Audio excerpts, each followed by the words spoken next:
Hey guys, and welcome back to another episode of Coco's Kitchen. Today I will be cooking a nice vegetarian meal. So if you want to see how I make my sweet potato and chickpea curry, keep watching.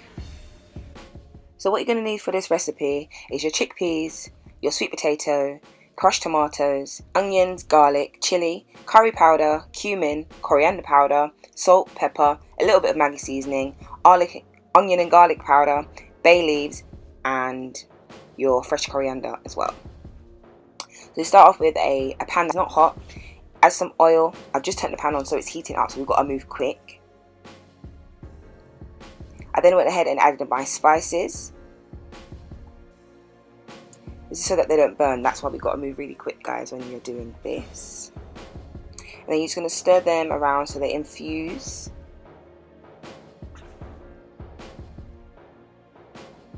So you just want to infuse all those spices and really allow them to kind of come to life. I then added a bit more oil because what I had there just wasn't enough.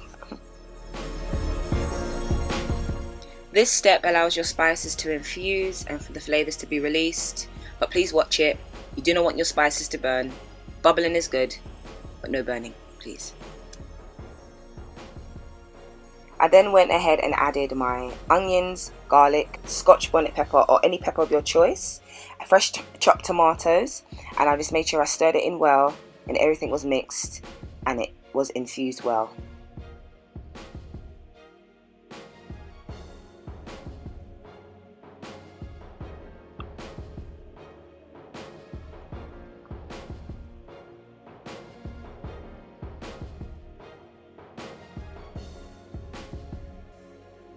I then went ahead and added the chickpeas and I just mixed that all in together as well.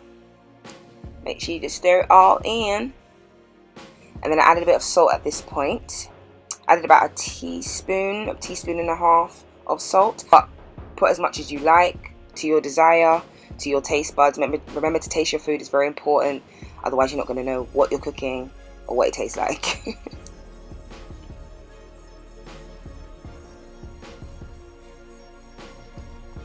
So that's nicely all mixed together. I then went ahead and added the crushed tomatoes. These were plum tomatoes in a tin. I just got them in a bowl and I just crushed them with clean hands. And I think I put majority, about 3/4 of the tin in there. And I stirred it in well.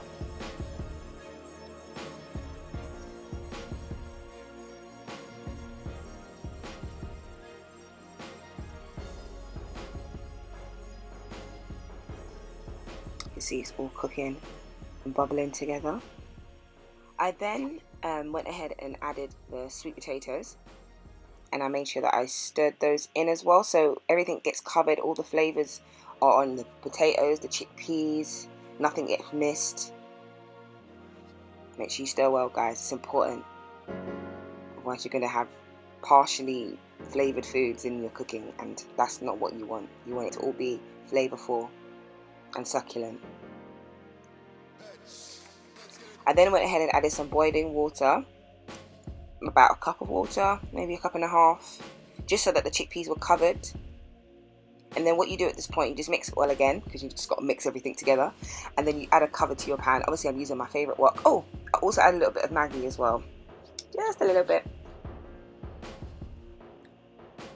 You don't have to use Maggi, you don't have to use that at all. That was just something that I like to put in my cooking, a little bit, not a lot. It's quite a strong flavour, so just put a little bit. And then I went ahead and covered it. So yeah, if you've got using the pan, use the pan cover. I'm using a wok because I love my wok. I then use some foil to cover it and let it simmer for about 10 to 15 minutes. Once that's been simmering for the appropriate time, I added 2 bay leaves and I stirred those in. You can use 1 if you're not a fan of the flavour of bay leaf, but it really does enhance any curry you use it in. I then went ahead and added some coriander, just a little bit, because I wanted to use the rest for the garnish.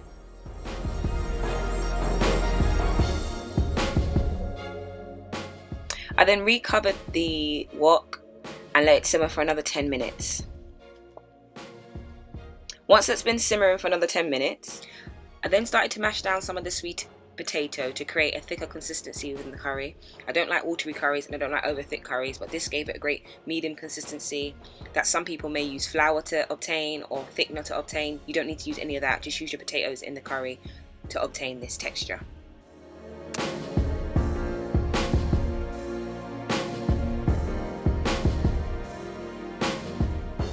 I then added some spinach because I love spinach and spinach goes well with this combination as well. Adds great colour, nutrition. It doesn't need cooking, so you literally put it on right at the end, pull it in right at the end, sorry, for it to just wilt down into your curry. And to be honest, that is it. There's nothing else was added here. I literally let it simmer for a couple more minutes, and then I served it with some brown rice, red onion on the side, and garnished with more coriander. So there it is, guys, my sweet potato and chickpea curry, served with brown rice, red onion on the side, and garnished with more coriander. Hope you guys enjoyed this video. Please make sure you subscribe, like, comment, share this video, tell your friends, Coco Kitchen to the world. And yeah, you guys are my Coco Kitchen gang, so put on that notification bell to make sure you know when I upload every week. And I can't wait to see you guys in my next video. Bye!